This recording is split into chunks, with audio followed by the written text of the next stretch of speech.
Alguien me preguntó, pero padre, ¿vale la pena el cielo? ¿Cómo hacer? ¿Vale la pena el sacrificio? Yo quiero hablarles, esto es como una recopilación. ¿Cómo es el cielo según la Biblia? Nadie les ha hablado de tenemos que llegar al cielo, tenemos que estar en el paraíso, tenemos que estar pero ¿cómo es el cielo? ¿Cómo es el cielo? ¿Cómo te imaginas el cielo? Entonces hay 10 apartes de la Biblia donde nos habla de cómo es el cielo. Pero miren esto. Antes de su muerte, Jesús consoló a sus discípulos con la promesa de que iría y les proporcionaría un lugar. La parte más hermosa fue su seguridad de que Él regresaría por ellos y los recibiría para sí mismo. No importa cuán espectaculares sean las mansiones en la casa de nuestro Padre, morar con Jesús será la habitación más hermosa de todas. Acogida en el cielo por el camino, la verdad y la vida, será la culminación y la esperanza que todos tenemos en Cristo. Juan 14, 2, 3. En la casa de mi Padre hay muchas mansiones. Si no fuera así, te lo habría dicho. Voy a preparar un lugar para ti. Ojo, cuando él dice, sientan lo personal. A mí me ha impactado siempre cómo los directores de los de derechos humanos, los directores del Departamento de Derechos Humanos, siempre cuando en Estados Unidos tienen una expresión que a mí me molesta mucho porque no tiene razón. Te llama el director de Derechos Humanos y te dice... Derechos humanos o recursos humanos. ¿Y yo qué dije? ¿Y ustedes qué escucharon? Recursos humanos. Sordos. Entonces, y te dicen dos cosas. Una, no te vayas a tomar esto personal. Joder, te están votando, es personal. Y dos, en inglés la traducción es, tenemos que dejarte ir. Yo no me quiero ir. Yo no me quiero ir. Y eso nos lo dijeron a todos los 1,500 empleados cuando NBC compró a Telemundo y nos decían, los tenemos que dejar ir. Ah, no tienes que dejarme, yo no me voy a ir. Pero en esto, cuando yo leo esto sí, tómenselo personal. Cuando el Señor dice, voy a preparar un lugar para ti. Para ti, para ti. El Señor lo dice, tómenselo personal, eso no es general. Y si voy y preparo un lugar para ti, volveré y te recibiré para mí mismo, que donde yo estoy, allí también puedes estar. ¿Qué es lo más horrible del infierno?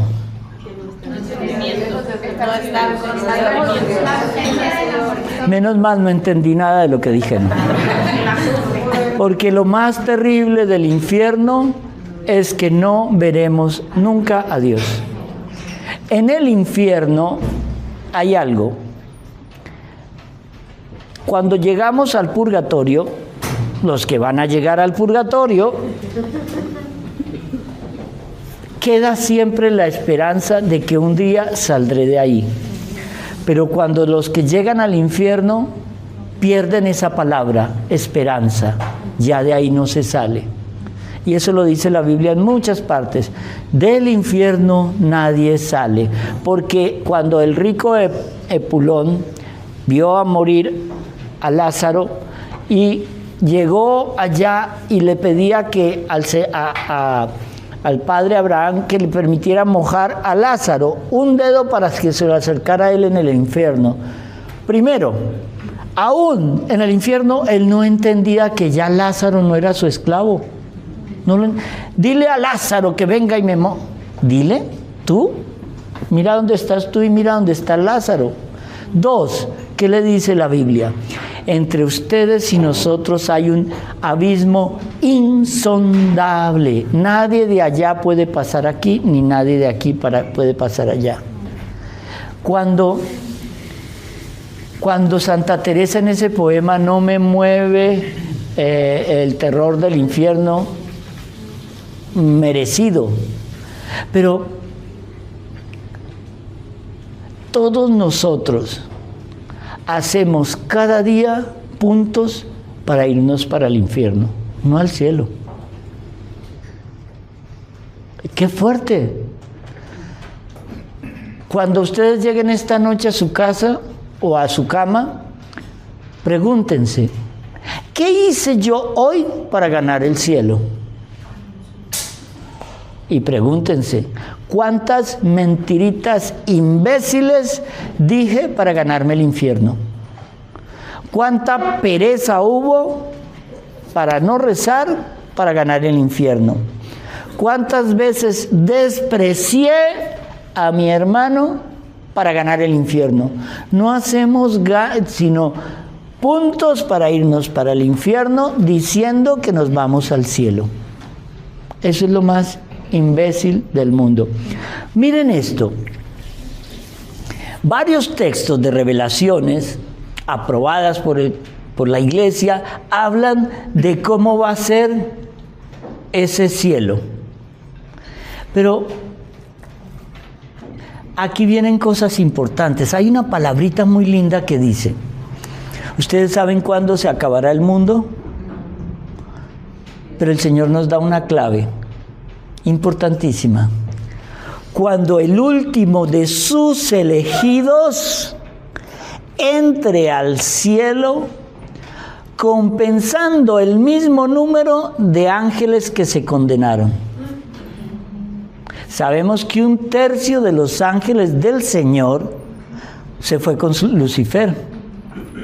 Y ese tercio tiene que completarse en nosotros, los seres humanos. Pero aquí cabe otra cosa. Hay gente que cree que de una vez va a morir y ya, y se acabó. No. Nosotros tenemos 2 juicios. ¿Sabían eso, no? ¿Hay alguien que no lo sepa? Los que levantaron la mano se pueden quedar. Los otros ya sabiondos se pueden ir. El primero, en el instante de tu muerte, viene el juicio personal. Hay una narración muy bonita de la muerte de San José, que está en Ana Catalina Emmerich y que está en Luisa Picarreta y que lo tiene Sor María de Ágreda. Y es que estando la Virgen, el Señor a la derecha de José y la Virgen a la izquierda, el demonio se apareció. El demonio va a ser la primera persona que todos van a ver en el momento de la muerte. Él viene a cobrar. Él viene a cobrar.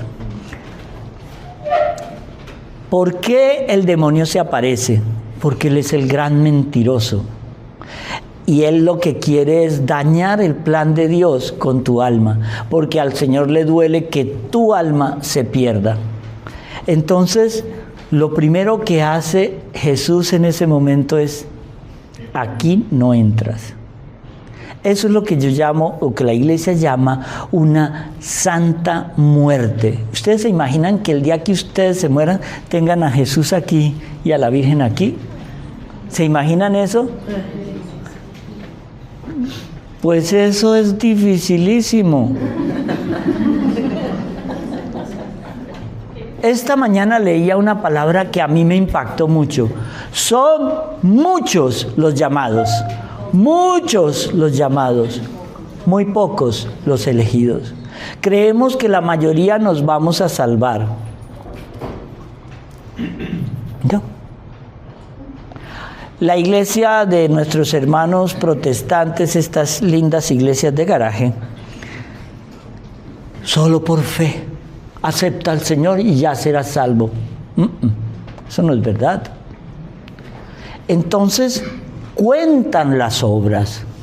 O sea, solo porque yo diga, yo creo en el Señor, pero entonces voy a llevar una vida lujuriosa. No, no y no. Entonces, Muchas de las preguntas que me han hecho estos días llevan en sí una especie de embrión de total ignorancia de la palabra del Señor. Pero no es que yo les esté diciendo ignorantes. Sí les estoy diciendo ignorantes. ¿Por qué? Porque nunca leen la Biblia. ¿Quién ha leído la Biblia aquí de pasta a pasta? 2 fanáticos. Padre, yo no leo la Biblia porque no entiendo. Bueno, pastillitas de jódete. La Biblia hay que leerla aunque no la entiendas, porque al final el Señor te regalará el don de entenderla, pero si no la lees, nunca tendrás el don. Punto. Padre, pero también, aquí defendiendo. Cuando Felipe estaba en eunuco, cruzando... Sí. Estaba leyendo la Biblia y él dice, yo no entiendo esto. Y ahí se le aparece Felipe. Ajá. Felipe le dice, claro, es que si nadie te la explica. Claro, pero la estaba leyendo.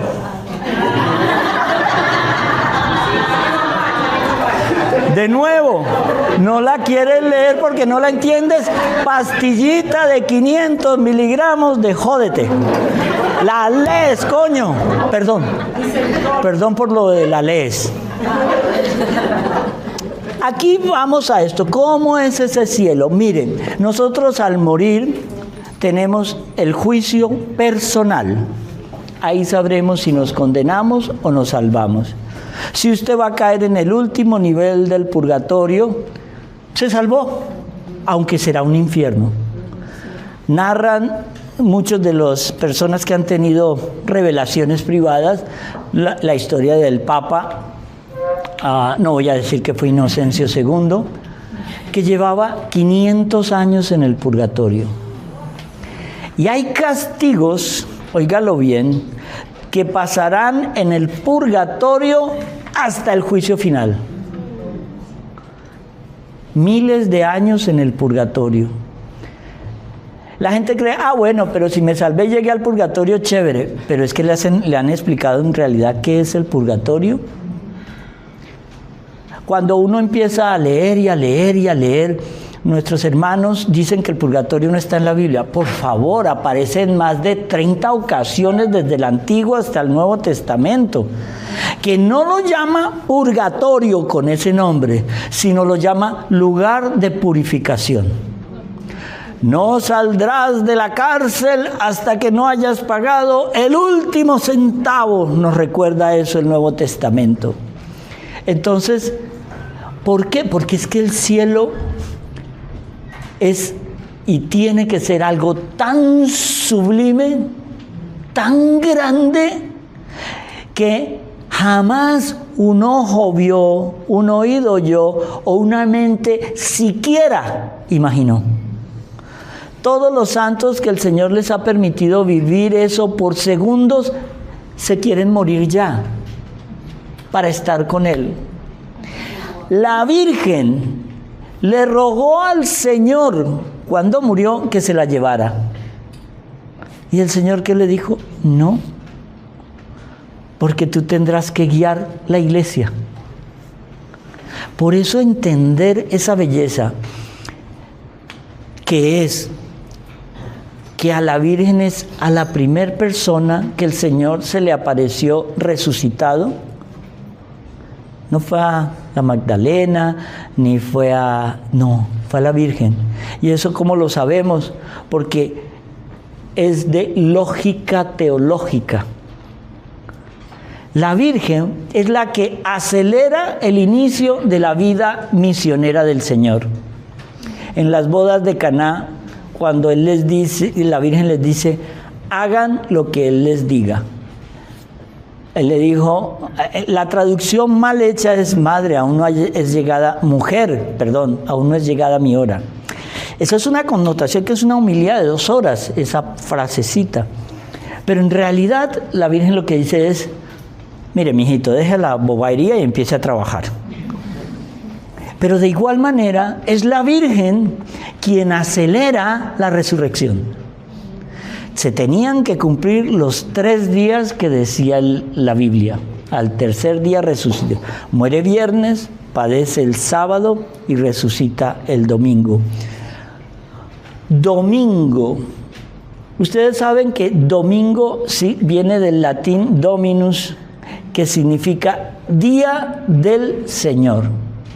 No tiene nada que ver con Sunday o Sonntag en alemán, porque día del sol, no. ¿Cuál es el lenguaje de la Iglesia católica, apostólica y romana? La única que Jesús fundó. Ya está, en latín se sigue todo. Entonces, desmembrar eso del momento de la muerte es muy importante, porque el juicio personal es el juicio donde sabremos, pero luego vendrá al final de todos los tiempos el juicio final. Es ahí donde el Señor llamará a los muertos, como dice, el mar escupirá a sus muertos. Por eso en la Iglesia católica no se debe quemar el cuerpo. No. Se permitió porque el mundo es así y porque es más barato. Pero, por ejemplo, la tradición judía tiene algo bien interesante. El cuerpo tiene que ser enterrado en la tierra. En la tradición judía, que eso lo perdimos nosotros, el ataúd tiene que ser de una madera que se pueda degradar rápido junto al cuerpo.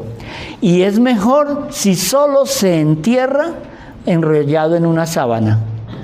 Ustedes no han visto que muchas veces en Oriente Medio cogen el muerto, está ahí, lo envuelven en una sábana y lo entierran de una vez. Por eso nunca verán ustedes un cementerio judío con pequeñas urnas. Todo va a la tierra. Y nunca verán un cementerio judío con tumbas una encima de la otra, porque el cuerpo tiene que volver a la tierra. ¿Y por qué no se incinera un cuerpo? Porque según la tradición, el alma estará al lado de su cuerpo hasta el momento del funeral, cuando se entierre, que es cuando ya parte. Y explicaba un rabino algo que me pareció muy razonable. ¿Por qué ellos no permiten tampoco la incineración? Porque el alma está confundida. El alma no sabe qué está pasando. Y si ella ve que su cuerpo está siendo consumido por las llamas, creerá que se condenó. Entonces, de esta sala nadie se incinera y ninguna familia se incinera. Si ya lo incineraron, a mi abuelo, lo que sea, las cenizas no se tiran al mar. Las cenizas no se tiran en el bosque.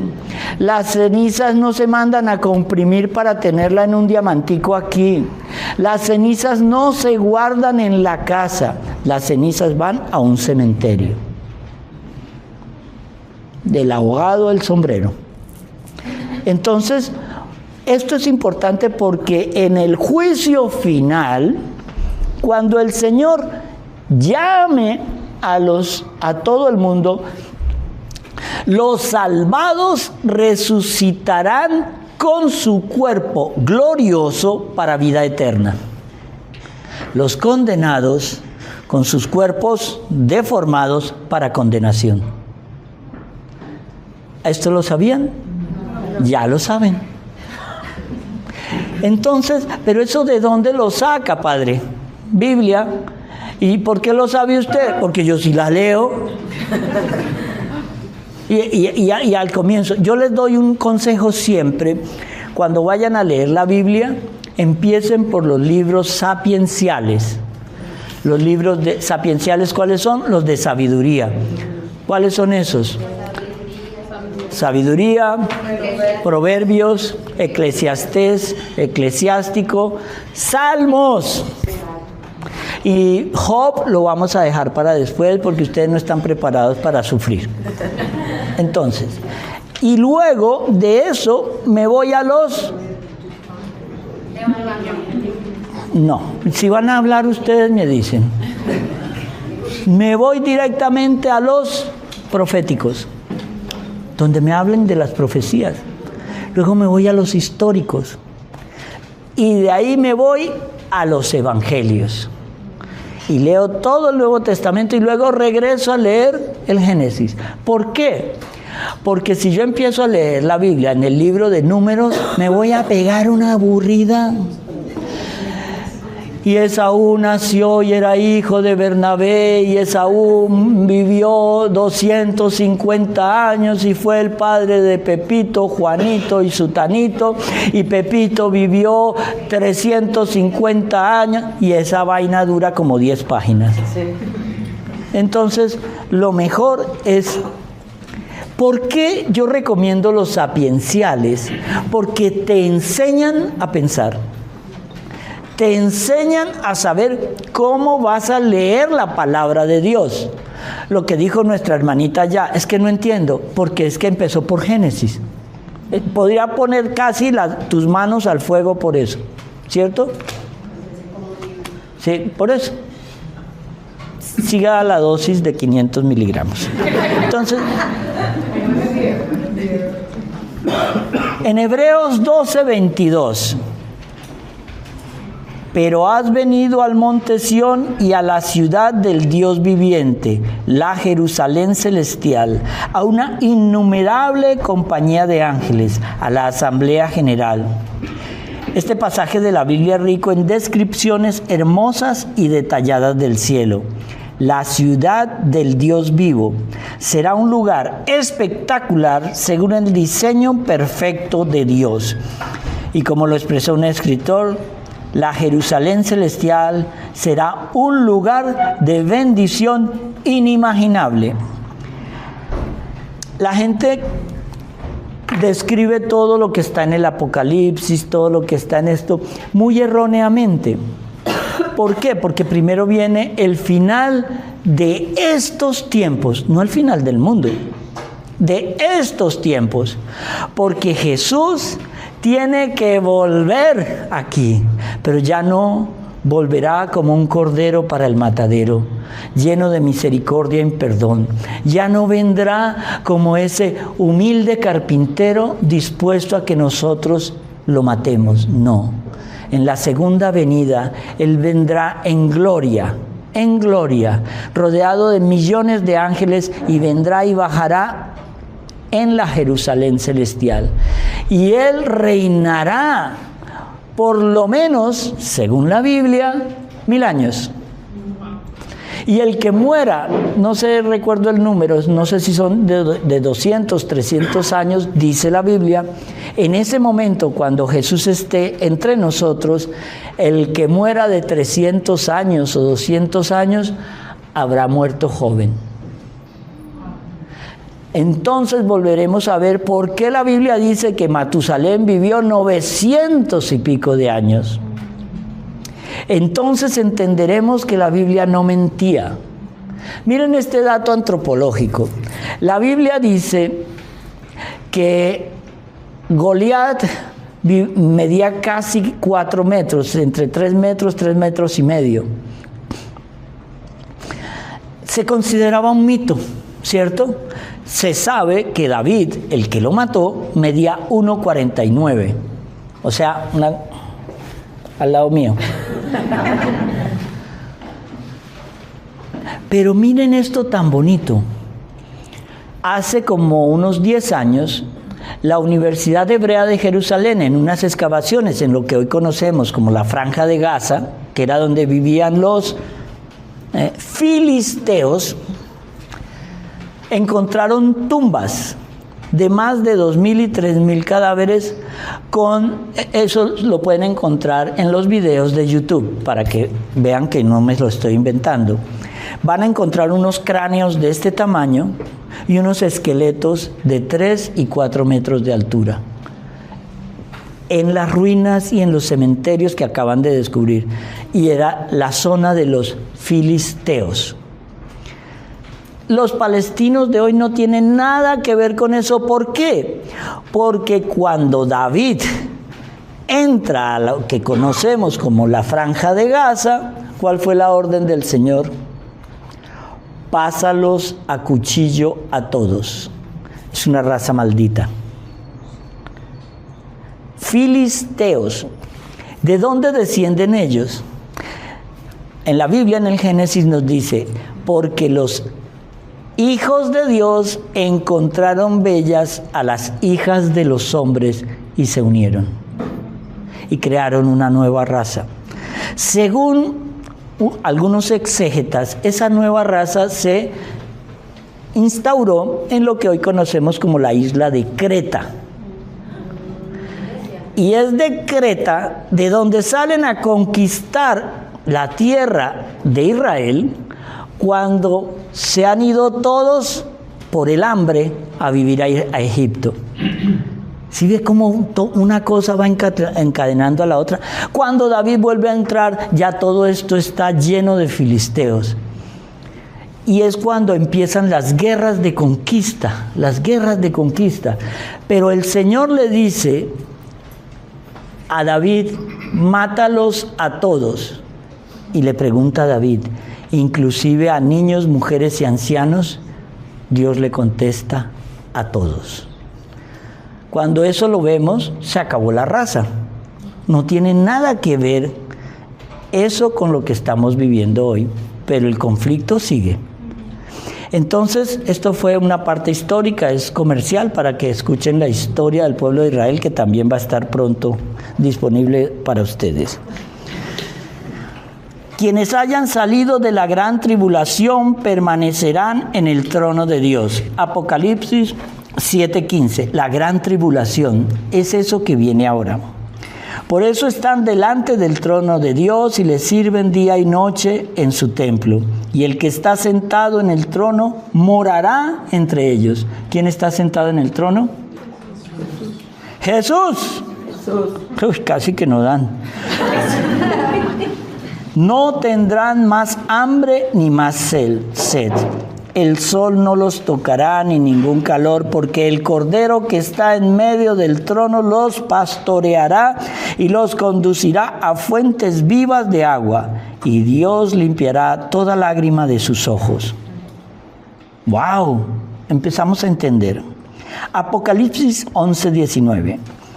Entonces el templo de Dios se abrió en el cielo, y el arca de su pacto se vio en su templo. Y hubo relámpagos, ruidos, truenos, un terremoto y gran granizo. Hay algo absolutamente majestuoso en ver una tormenta desde lejos. ¿Ustedes se acuerdan cuando ustedes están en lo lejos y ven esos rayos, ven esos truenos? Y es más allá de nuestra comprensión humana. Los truenos del cielo serán diferentes a la tormenta más poderosa que hayamos experimentado en toda la historia de la humanidad. La majestad de Dios será proclamada en todo el universo. Su voz retumbará a través de los cielos.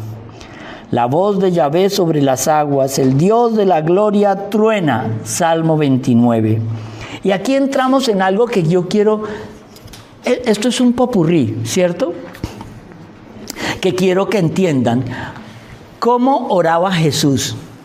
Él rezaba el Ave María con los salmos. Eso era lo más importante. Recuerden que en la época de Jesús, lo que existían de libros antiguos, lo que conocemos como el Talmud, eran rollos. Pero si yo les dijera cómo debemos orar nosotros, las conclusiones es: la palabra de Dios es medicina para tu cuerpo y refrigerio para tus huesos. Óyelo bien. Y si pueden, tomen nota porque no voy a repetir. Los salmos te ayudan así.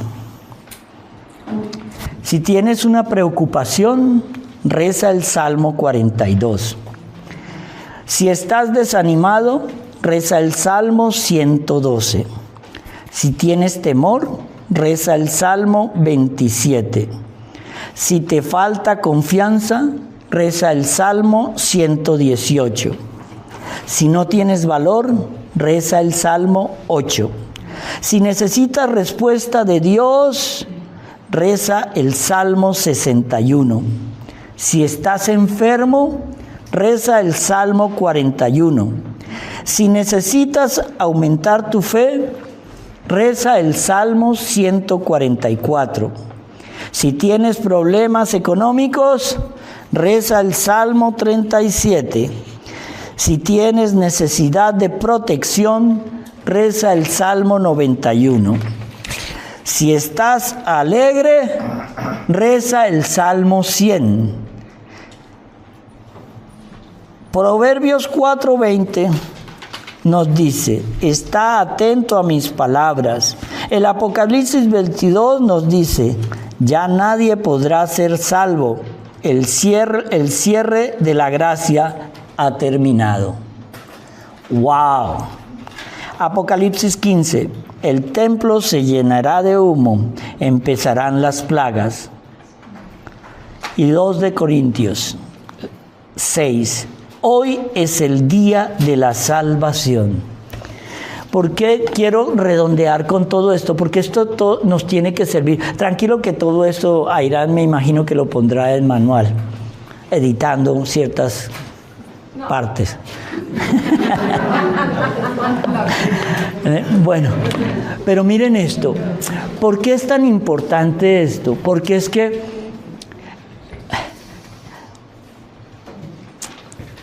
uno se va a un seminario a estudiar de 9 a 11 años.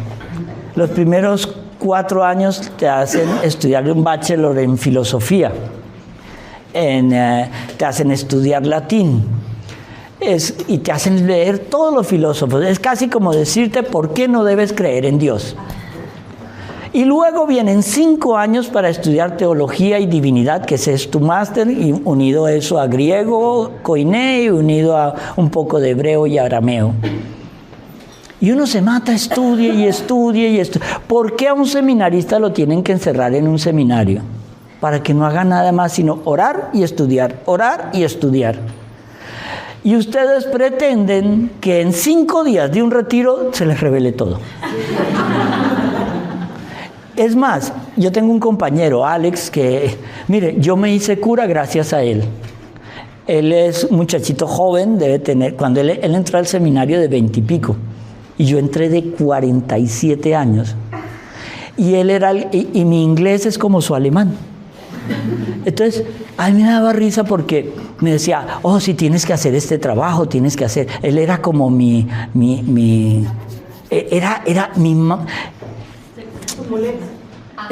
no, ¿cuál muleta? Esa era silla de ruedas, camilla, de todo. Pero lo lindo es que él es un hombre muy inteligente. Él te habla inglés, español, francés, italiano, latín, griego koiné y hebreo. Y tiene ahorita 30 y algo, una cosa así. Y se lo llevaron a Roma para que estudie Biblia.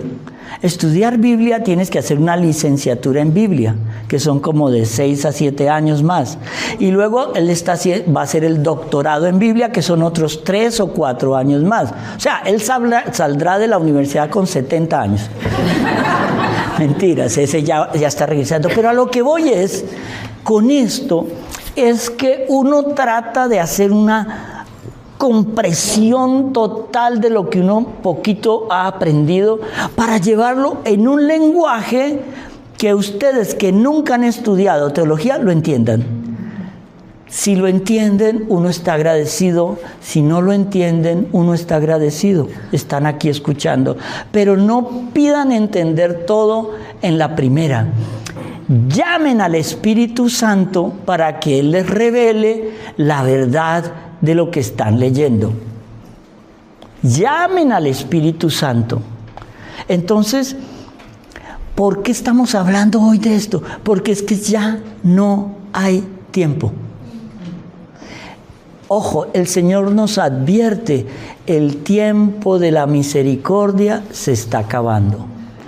Mientras estemos vivos, vamos a apelar a la infinita y divina misericordia. El Señor solo quiere de ti que escuchar una palabra de perdón, Señor.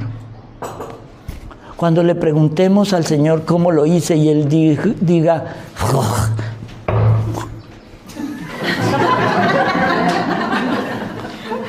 Entonces, que le digamos, Señor,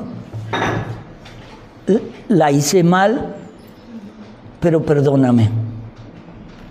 La embarré, pero perdóname. Hay algo que a mí siempre me ha causado curiosidad. Cuando una mujer comete aborto, automáticamente, sin saberlo, queda excomulgada.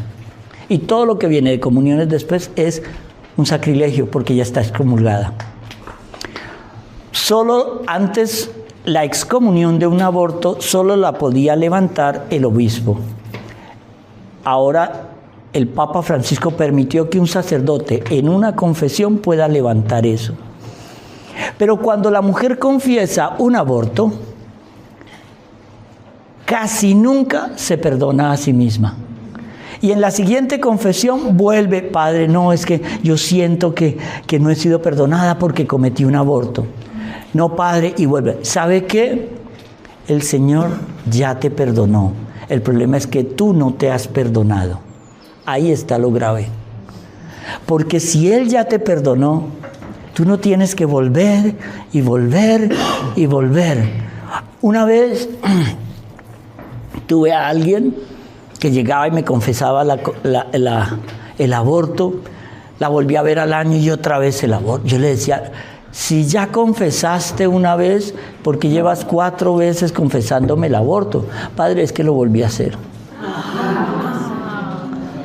No he entendido nada.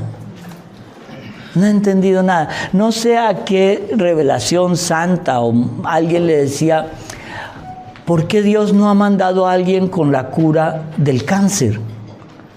El Señor le contestó, ya lo he mandado varias veces, pero lo han abortado. Cuando tú dices que en los Estados Unidos estamos matando a un promedio de 20 millones de niños y en Europa otros tantos, eso sí que es un holocausto. Eso sí que es un asesinato. El ser humano es ser humano desde el instante de la concepción. Cuando el espermatozoide de tu papá fecundó el óvulo de tu mamá, hay una explosión. El Señor en ese instante otorga un alma y un ángel de la guarda. Pero el demonio también pone un demonio. Y empieza la guerra desde la concepción. Entonces, no es que ustedes pueden llamar a ese niño feto, gameto, cigoto, pueden darle el nombre que les dé la gana. Es un ser humano con alma y no lo puedes tocar. Ya hoy en el lenguaje, ya tú no matas a tu hijo en tu vientre. Tú dices, yo decido sobre mi cuerpo. Decides sobre el tuyo, si te quieres hacer nalgas, pechos, todo lo que quieras, pero el cuerpo del niño es de él, no es tuyo, es otro ser humano. Todo el que patrocina un aborto, el que paga un aborto, el que ayuda a la amiga a llevarla al aborto, ese está excomulgado. Canon de la Biblia de la Iglesia Católica. Tienen que ir a la confesión y decir, no, es que yo le dije a mi amiga que estaba muy joven y el tipo era muy feo, el niño le iba a salir hecho un adefesio. ¿Por qué no lo pensó antes? Mire, si la mamá de Ronaldo, el futbolista, hubiera hecho caso, estaría abortado. Si la mamá de el Papa San Juan Pablo II hubiera hecho caso, no habría existido. Si la mamá de Andrea Bocelli, cuando le dijeron que su hijo iba a nacer ciego, sordo, tarado y todo eso, no habría nacido Andrea Bocelli. Cada uno de nosotros somos importantes en el plan de Dios, porque el aborto que promociona el demonio es para dañar y retrasar el plan de Dios. El número de los elegidos ya fue elegido desde el comienzo. Cuando se aborta, estoy retrasando el plan de Dios. Estoy dañando el plan de Dios. ¿Por qué? Porque entre más aborto, el demonio sigue reinando más entre nosotros. Este es el reinado del demonio. El mundo es el mundo del demonio. El Señor nos dice, mi reino no es de este mundo. Entonces, cuando uno ve, no, Padre, es que yo no voy a la confesión, usted está evitando un exorcismo de pecados que ha cometido desde chiquito.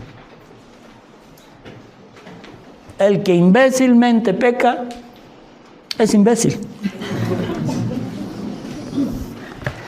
Más adelante vamos a encontrar en Apocalipsis 21.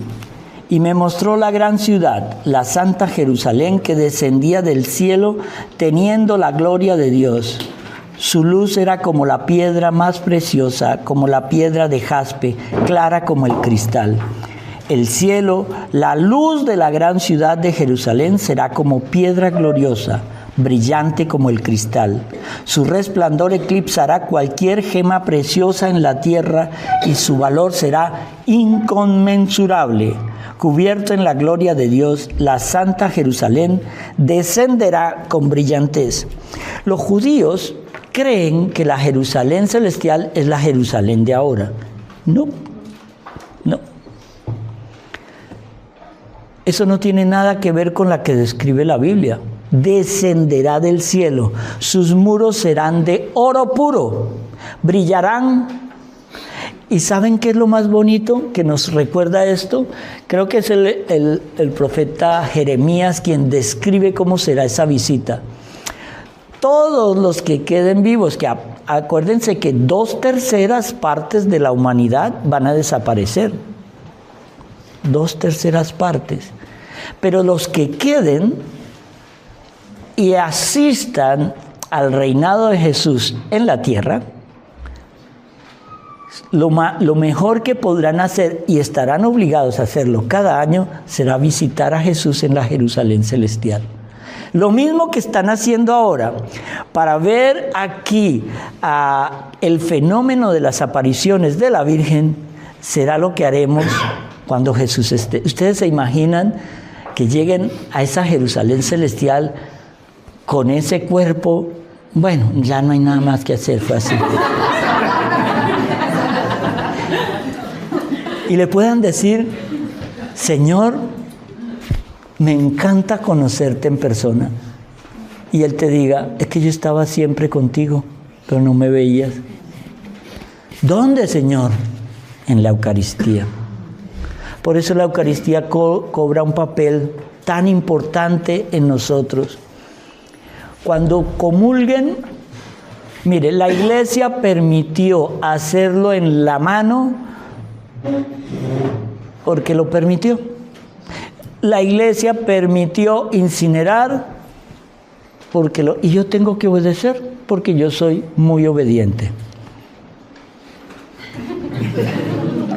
Pero ustedes demuestren el amor a Jesús en la reverencia al recibir la comunión. En el grupo de Jesús, José y María, nadie comulga en la mano. Aquí, en la diócesis de donde está Medjugorje, está prohibido comulgar en la mano. Ustedes ven que la mayoría, si los sacerdotes que les entregan la comunión son croatas o de esta región, solo te dan en la boca. Tú puedes hacer así, en la boca.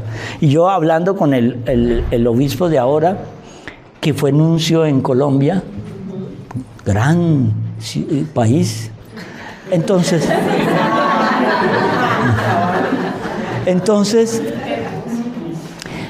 él decía: no, es que eso está aquí en Medjugorje. Ya han venido algunas veces americanos.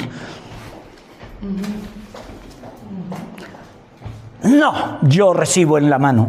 En esta diócesis no puedes. Entonces no recibo nada. Perdón, le voy a echar azúcar al café. Ah, no, ya le eché, ¿no? Sí.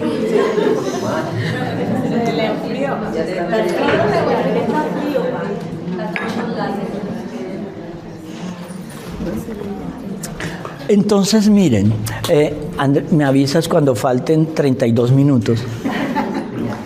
Miren esto. Han venido hasta aquí. No echen este viaje en saco roto. Han venido a que la Virgen los guíe. Han venido a que la Virgen les saque esas porquerías que tienen en el corazón. Han venido a ser transformados. Déjense transformar. La Virgen quiere ayudar. La Virgen quiere guiarte a su Hijo. La Virgen quiere completar el plan de Dios. Qué lindo sería poder tener esta misma reunión en el cielo. Y no tener que decir cuando yo ya esté allá con Pedro, no, este no. No, este es dominicano y me trató mal. Es que hay una historia muy, muy simpática que una vez se tiene el concepto de que todos los ingenieros entran al cielo, ¿cierto? ¿Se saben esa historia? ¿No?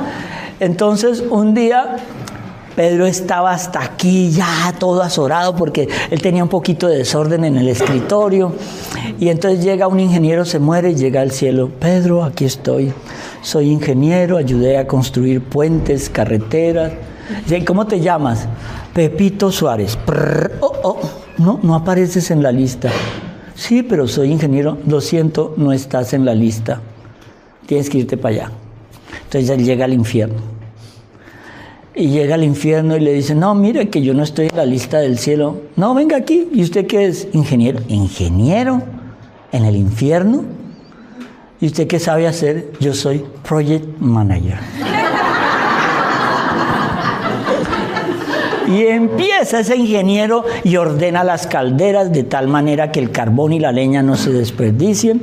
Pone los que han pecado mucho, pone a otro lado las brujas, pone a otro lado. Y entonces, esta métanle más candela, esta torturó a su marido, métanle más candela. Y todo empieza a funcionar en el infierno con un orden. Y entonces Pedro ve eso y llama al demonio y le dice, bueno, ¿y usted cómo ha organizado? No, es que un ingeniero que usted no dejó entrar aquí me hace el favor y me lo devuelve. No. Ese se queda aquí, me lo devuelve o lo demando. Y si usted demanda lo que quiera, usted no tiene abogados en el cielo.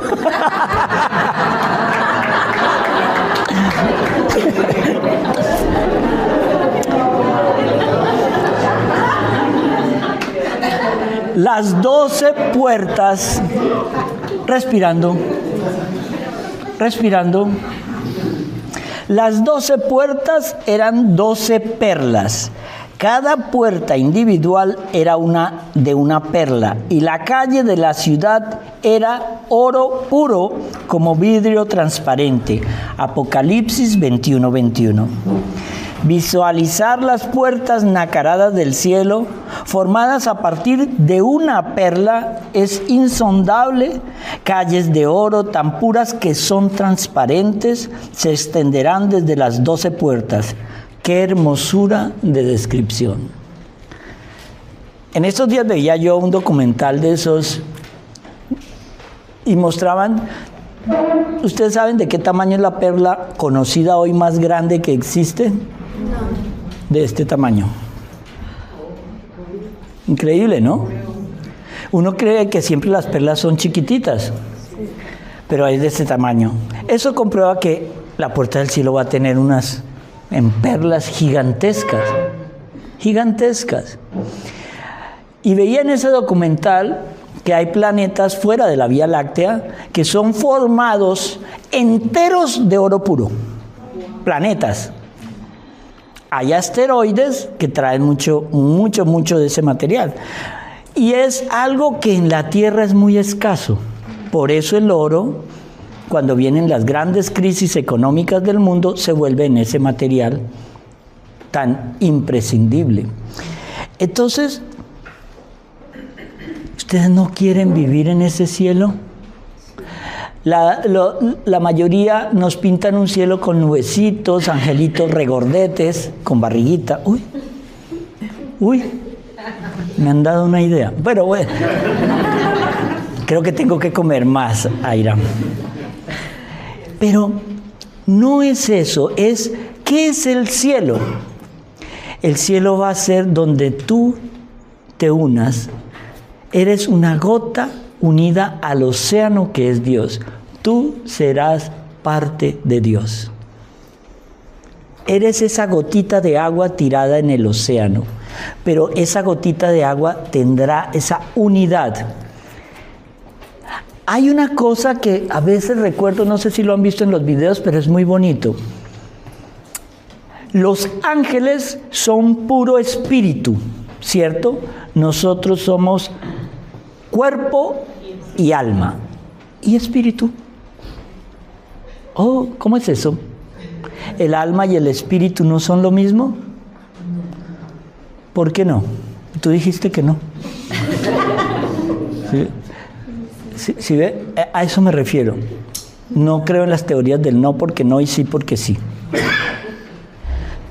Cuando oímos en la Biblia que el Señor insufló, hizo una palabra que se llama el Rúa, pone en ese ser su espíritu. Él mora en nosotros. Cuando tú mueres, el cuerpo va a la tierra, el espíritu regresa a Dios y tu alma va a donde te la... Ahí es donde queda tu experiencia, tu alma. Tú salvas o tú luchas para salvar tu alma, ¿cierto? Entonces, en eso que Santo Tomás de Aquino lo describe de una manera muy linda en la Suma Teológica. Nosotros tenemos que preocuparnos es por esa alma, ¿cierto? Y es la alma lo que nos va a permitir a nosotros, cuando el Señor nos resucite para el juicio final, nos dará un cuerpo glorioso. Por ejemplo, tú y yo tendremos pelo. Mediré como algo así como 3 metros de altura. Algo parecido a lo que tengo ahora, ¿no? Entonces, no habrá celulitis, estrías, gorditos. Pero un cuerpo glorioso. ¿Y esto cómo lo podemos nosotros entender? En todas las apariciones de la Virgen, ella aparece como una niña entre 15 y 20 años. ¿Quién de ustedes no quiere regresar a tener 15 y 20 años? Todas eran tan lindas a los 20. ¿Qué pasó? Pero esa belleza de estar unidos a Dios es lo que nos espera. Entonces, los ángeles, que eran puro espíritu, nada de carne, tienen una cosa que se les reveló la sabiduría por ciencia infusa. O sea, en el momento de su creación, ya tenían todo el conocimiento de Dios que iban a tener. Y de una vez tenían su función en el cielo. Por eso existen 9 coros angélicos. El hombre es diferente. El hombre se le dio un entendimiento, se le dio una inteligencia y nosotros aprenderíamos a descubrir a Dios en la búsqueda de Dios. No es ciencia infusa. Por eso Lucifer, que era el más hermoso de todos, al saber tanto, no tenía derecho al pecado. Él no tenía el más mínimo derecho al pecado. Nada. Por eso él solo cometió un pecado y se condenó. Nosotros, al estar en un proceso de crecimiento, el Señor sabía que nos íbamos a caer muchas veces y por eso creó la confesión. Tú te caes, te arrepientes y vuelve a empezar. No existe un pecado que Dios no perdone. El único pecado que Dios no perdona es un pecado contra el Espíritu Santo. ¿Y cuál es el pecado contra el Espíritu Santo? Pensar que hay un pecado que Dios no perdona. Qué grave es eso. También, porque una vez me lo dijiste a mí y yo creo que todo lo hemos hecho o dicho en chiste. Cuando eso también ofende al Espíritu Santo, como que estoy soltera y digo, no, estoy embarazada por... Sí, esas palabras son ociosas y graves. No, ella se embarazó por obra y gracia del Espíritu Santo. No lo sabían, ¿cierto? No. Ya lo saben, si lo llegan a decir se van para el mismísimo infierno. Pero eso nos habla una cosa. Mire cómo el demonio maneja nuestro lenguaje. Yo no mato al niño, decido sobre mi cuerpo. Otra cosa, Los que han vivido en España se han dado cuenta que heredamos una formulita. Te lo juro por Dios, yo estuve esa noche ahí. No jurar. Punto. No, pero es un juramento sin sentido. Con mayor razón. Estás condenándote sin sentido. Estás cometiendo un pecado. Te lo juro, te lo juro, te lo juro, te lo vuelvo a jurar. Normalmente cuando tienes que jurar tanto es porque estás mintiendo. O si no, explíqueme por qué los políticos juran sobre una Biblia protestante, ¿no? Porque saben que van a robar y entonces eso no tiene... Entonces, ojo, no jurar, no jurarás por nada que exista sobre ti en el cielo, en la tierra, debajo de la tierra, en las aguas, ni por tus antepasados, ni por lo que hay sobre la mesa del altar, ni debajo del altar, porque no eres dueño ni siquiera de un cabello de tu cabeza. No jurar. Si usted tiene que decir para que le crean, te lo juro, es porque está mintiendo. O si no, recuerde las promesas que ha hecho con juramentos. No ha cumplido ninguna. Si alguien le tiene que creer, como dice el Señor, tiene que creerte. Porque yo digo que sí es sí, no es no. Yo no tengo que jurarte nada. Eso de que, júrame que no has estado con la vecina. De una vez, el que sí estuvo, te lo juro, mi amor, yo nunca he estado. Pero el que no ha estado, dice, yo no he estado. Y si me quiere creer, que me crea. Y si no me quiere creer, le das pastillitas de las tuyas al que no quiere creer.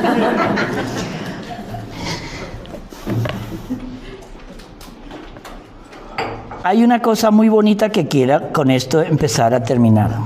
¿Cómo será el mundo tras el juicio? El mundo fue creado por Dios como habitación de los hombres. Una habitación debe convenir a quien la habita. Tras el juicio, el hombre será glorificado. Por lo tanto, el mundo, su habitación, tendrá su invocación mediante la adicción de una perfección de gloria que mejor refleja la majestad de Dios.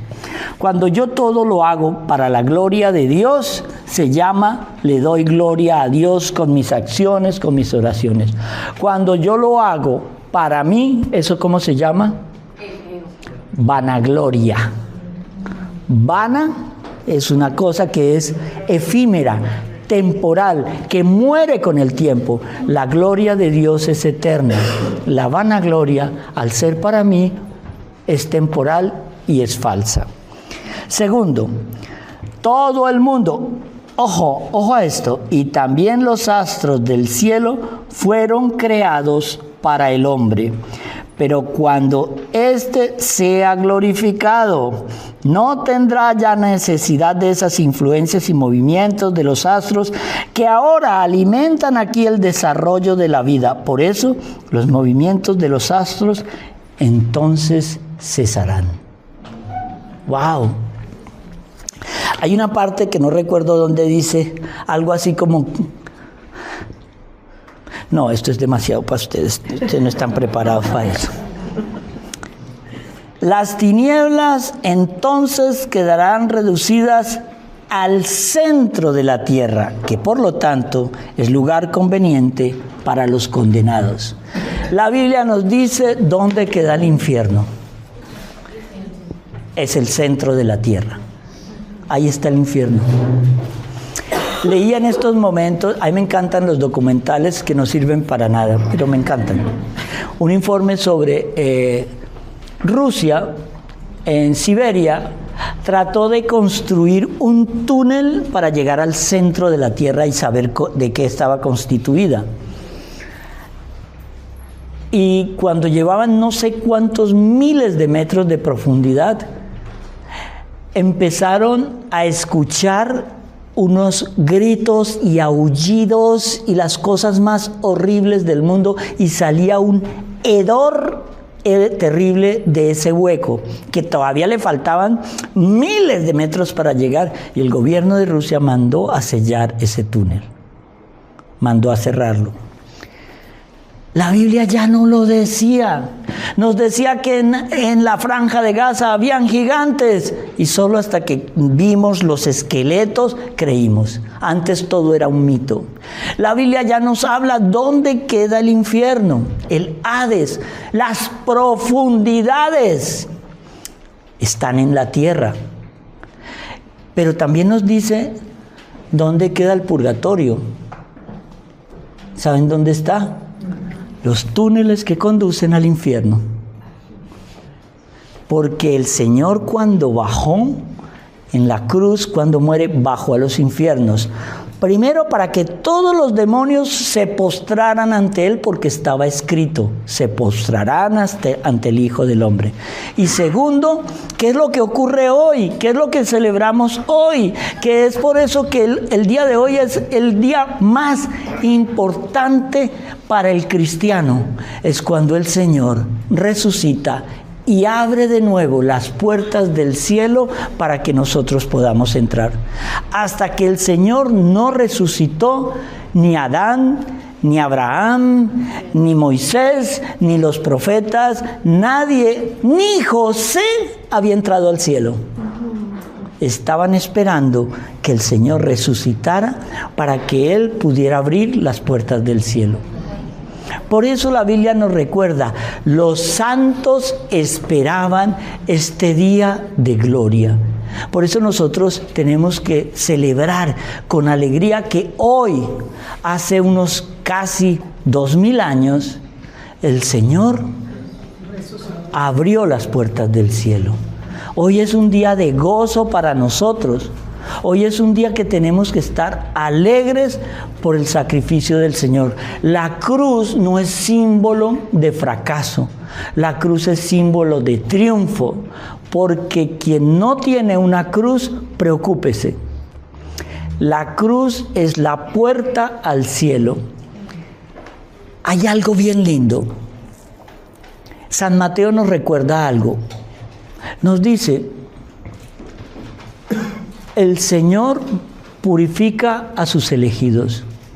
Si tú no tienes ningún problema, preocúpate. Si tu marido es perfecto, si tu esposa es divina, si tus hijos son angelitos, si ganas una fortuna y no te duele nada y tienes vivos tus papás, abuelitos, bisabuelos y tus amigos son una belleza, preocúpate, vas para el infierno. Pero el Señor, cuando nos dice es más difícil a un rico entrar al reino de los cielos, lo que están diciendo es: ¿dónde pones tu esperanza? ¿En el dinero o lo pones en Él? Entonces, cuando nosotros estamos trabajando para cambiar, es porque yo quiero estar con Dios en ese cielo que nos tiene prometidos. Entonces, el redondeo de esto, ¿cuál es? En la invocación del mundo en la innovación del mundo tendrán mayor claridad y luz los astros del cielo, y por reflejo también los cuerpos de la tierra. No todos igualmente, sino que cada cual según su actitud. Seremos juzgados en el amor, pero nuestros actos serán guiados por la pureza con la que fueron realizados. El Señor ve es tu intención en el acto. Si tú eres de las que da $100 en la iglesia y coge el billete y lo pone de tal manera que se caiga fuera del ¡ay! Se cayó mi billete de $100. Eso es lo que hacen los artistas. Nuestros artistas, estas estrellitas pegadas con mocos, donan $100,000 para un colegio en un barrio marginal de cualquiera de estos países subdesarrollados de América Latina. Y todo el mundo las aplaude. Que no se entere tu mano derecha lo que hace tu izquierda. Tú querías el aplauso del mundo, ya lo tienes, pero no es un aplauso de Dios. La caridad tiene que ser en silencio, que nadie sepa, o entre menos sepan mejor. Pero no nos damos cuenta que en Estados Unidos los artistas no es que donen, es que tienen que dar ese $500,000 en impuestos.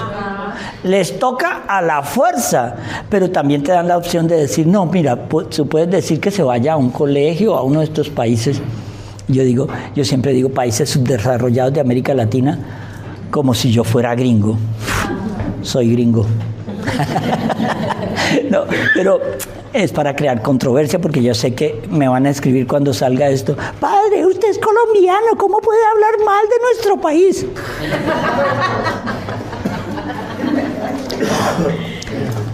Beatitud y mansión de los santos. Mansión significa lugar alcanzado en el que se permanece. Por eso las mansiones de los santos son las formas alcanzadas mediante el movimiento de la voluntad como su último fin. Tales modos son distintos. Las mansiones son distintas según los grados de caridad, la cual aquí es la razón, según el grado de entrega al Señor. La dote de los bienaventurados, la dote del alma bienaventurada, consiste en 3 dones: ver a Dios, conocerlo como bien presente y saber que tal bien presente es por nosotros poseído, lo que corresponde a las 3 virtudes teologales: fe, esperanza y caridad. 3 son las batallas que incumbren a todo hombre: contra la carne, contra el mundo y contra el diablo. 3 son las victorias privilegiadas que se pueden ganar. 3 los privilegios o aureolas correspondientes. La aureola de los mártires es la más excelente porque su batalla es la más áspera. Pero en cierto sentido es superior la aureola de las vírgenes, porque su batalla es más larga, más peligrosa y más rigurosa. La batalla, la justicia de Dios y los condenados. Quien peca mortalmente contra Dios, que es infinito, merece una pena infinita, y esta debe pagarse en el infierno eterno. De hecho, en las penas se distingue la acervidad y la duración. La culpa es entonces proporcional a la amargura, no a la duración. Un adulterio que se comete en un momento no se castiga con la pena de un solo momento, ni siquiera para la ley humana. La duración de la pena es proporcional, sin embargo, a la disposición del ánimo del que peca. Está en palabras confusas, ¿cierto? Así se va a quedar. Mire, solo quería recalcar una cosa.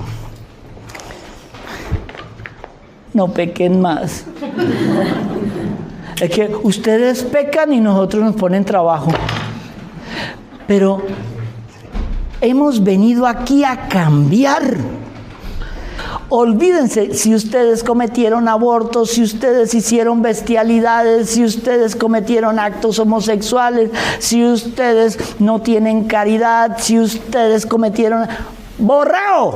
En la confesión. Empiece de nuevo. Empiece de nuevo. Podemos recuperar la virginidad espiritual. Empiecen de nuevo. Este es el momento. Este es el ya que el Señor espera. No esperen a mañana cuando amanezca que seré otro.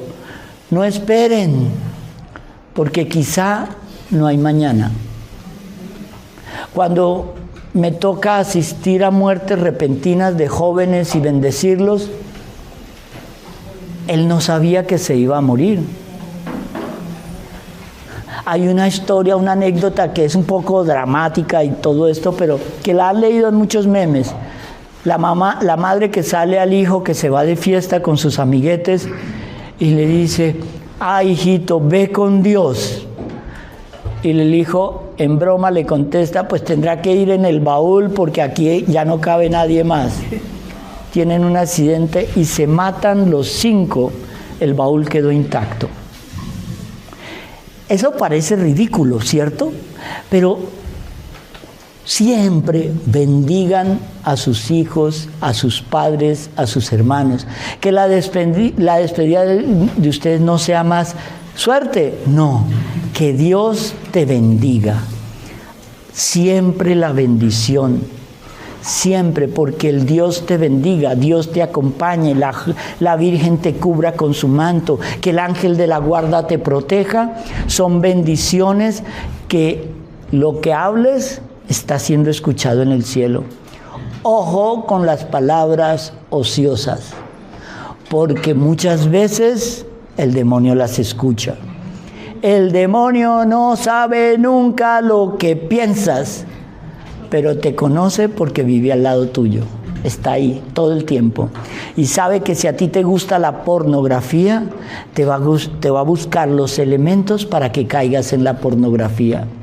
Sabe que si a ti te gustan mucho las drogas, el alcohol, el desenfreno, el juego, sabe cómo mostrarte los caminos para que caigas.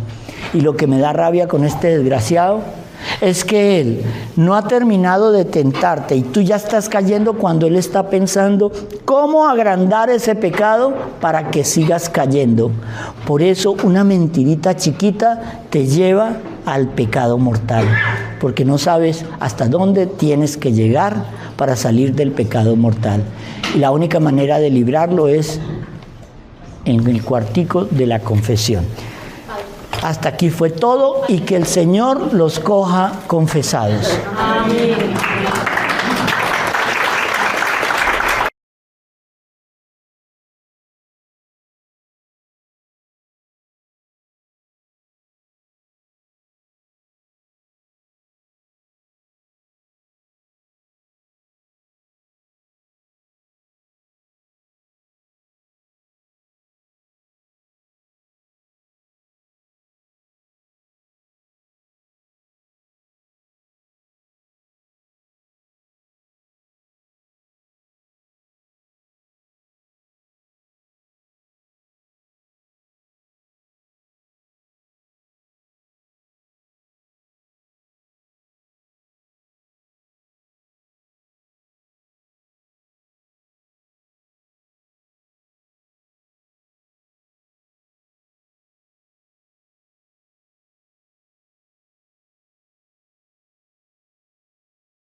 chung một nhà uống từ đó chẳng ngại gần xa. Sóng gió nào cũng sẽ qua miễn là có em ở đây cùng ta. Năm ngoan nghe anh vỗ về với tuyệt vời không chối chê. I'm lucky man có được em như lành chung số đề.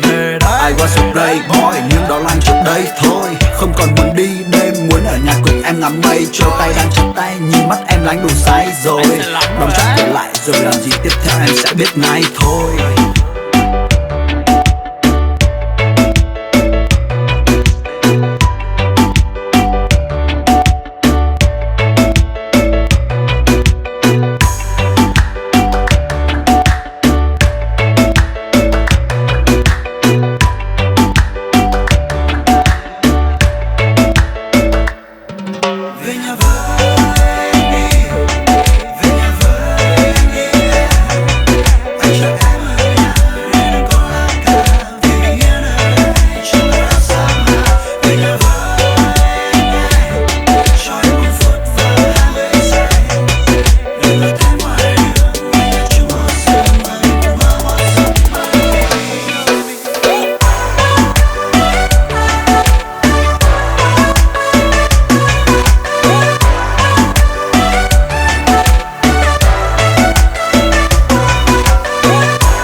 Hãy subscribe cho kênh Ghiền Mì Gõ để không bỏ lỡ